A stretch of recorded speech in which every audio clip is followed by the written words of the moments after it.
సేన. ఏం మాట్లాడుతున్నారో నాకర్థం కాదు. టీడీపీ సింగిల్‌గా పోటీ చేసుంటే 150 ప్లస్ సీట్లొస్తాయా? అసలు టీడీపీకి రాయలసీమలో ఎంత బలం ఉంది? ఈస్ట్, వెస్ట్ గోదావరిలో ఎంత బలం ఉంది? కోస్తాంధ్రలో ఎంత బలం ఉంది? లేకపోతే ఉత్తరాంధ్రలో ఎంత బలం ఉంది?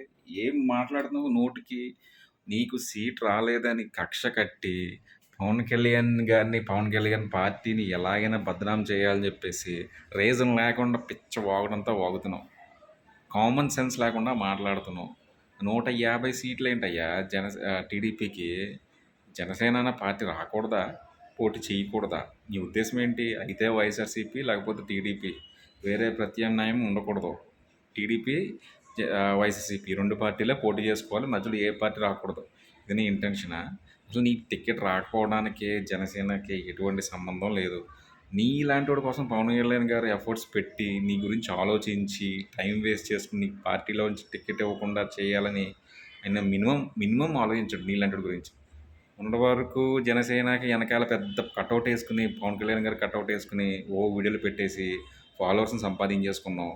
ఈ రోజున తర్వాత టీడీపీలో జాయిన్ అయ్యి, టీడీపీ చంద్రబాబు నాయుడిని పొగడటం, లేకపోతే నారా లోకేష్‌ని పొగడటం మొదలెట్టావు. అసల నీకు నిలకడ ఉందా? అసలు నువ్వు మాట్లాడేదానికి అర్థం ఉందా? అసలు నీ గోల్ ఏంటో నీకు తెలుసా అసల? ఏం చేద్దాం అనుకుంటున్నావు? నువ్వు అనుకుంటున్నావు జనసేన పార్టీని బద్నాం చేద్దాం, పవన్ కళ్యాణ్ గారిని తొక్కేద్దాం ఏదో రకంగా. ఒక కులం అడ్డుపెట్టుకొని తొక్కేద్దాం, ఇన్‌ఫ్లుయెన్స్ చేసేద్దాం అనుకుంటున్నావు. కింద ఒక్కసారి నీ కామెంట్స్ చూసుకో. నీ కామెంట్స్‌లో ఒక్కడు కూడా పాజిటివ్‌గా కామెంట్ పెట్టడం లేదు. అక్కడే అర్థమైపోయింది నువ్వు ఏ స్టేజ్‌కెళ్ళిపోయావో. ఇంక నువ్వు ఏ వీడియోలు పెట్టినా రెస్పాండ్ అవుతాం. ఒక్కోసారి మండుతది, రెస్పాండ్ అవుతాం. కానీ అది నువ్వు పెట్టిన వీడియో వల్ల ఎంతో కొంత ఇంపాక్ట్ ఉంటదేమో నువ్వు ఫీల్ అవుతావు. అక్కడ జీరో ఇంపాక్ట్. Zero impact.